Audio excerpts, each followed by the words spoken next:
warahmatullahi wabarakatuh. Bertemu lagi bersama saya Sri Nuraini. Di video kali ini saya akan membahas tentang teorema Pythagoras.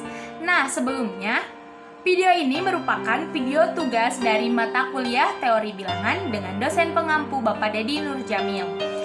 Sebelum lanjut ke video, jangan lupa tekan tombol like, komen, dan subscribe serta share agar saya lebih bersemangat lagi untuk membuat video-video selanjutnya. Happy watching! Teorema Pythagoras merupakan sebuah aturan matematika yang bisa dipakai dalam menentukan panjang salah satu sisi dari suatu segitiga siku-siku.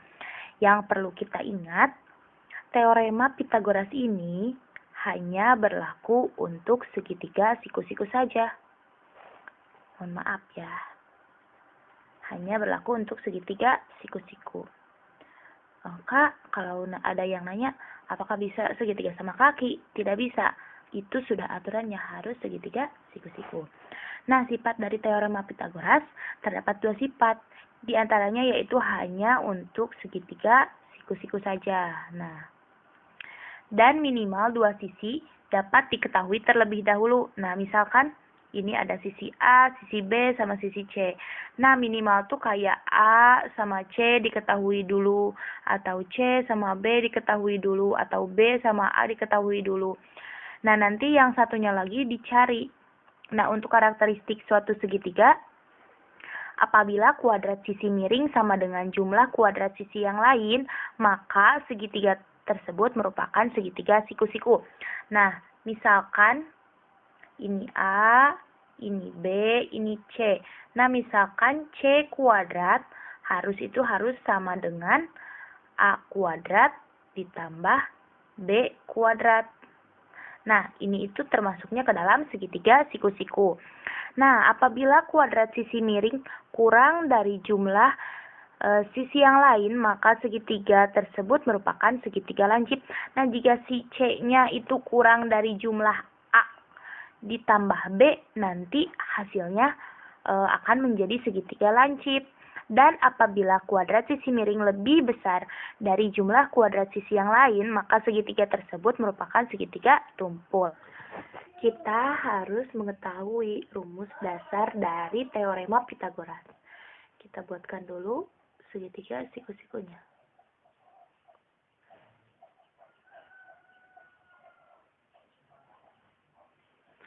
Nah, jika ditanyakan panjang sisi C, maka kita akan menulis rumusnya menjadi C kuadrat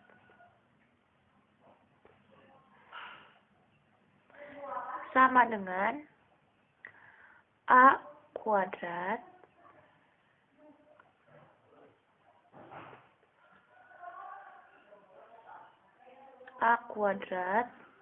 ditambah B kuadrat. Namun, jika ditanyakan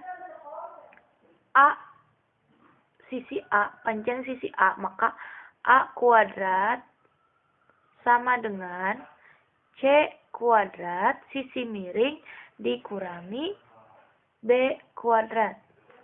Dan jika ditanyakan B, maka B kuadrat sama dengan sisi miring dikurangi A kuadrat.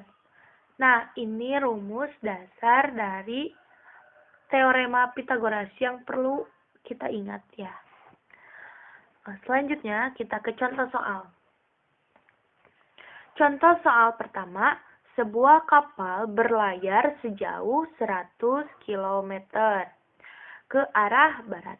Kemudian berbelok ke arah selatan sejauh 75 km. Nah, di sini kita harus menggambarkan dulu nih. 100 km ke arah barat. Gini ya. 100. Ini 0 ya. Bentar. 100. Kemudian ke arah selatan berarti ke bawah. Sejauh 75 km. Yang ditanyakan apa? Jarak terpendek kapal tersebut dari titik berangkat adalah berarti kita tarik garis lurus dari titik awal. Nah, titik awal dari sini ke titik akhir. Berarti jarak terpendeknya itu yang ini. Jarak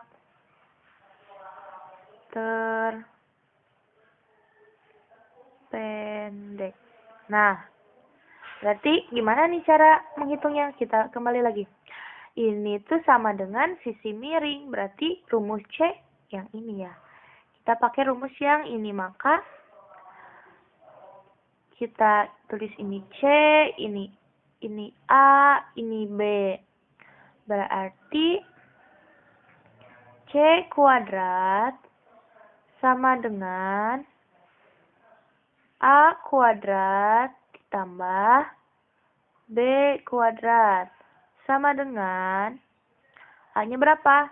75 kuadrat ditambah 100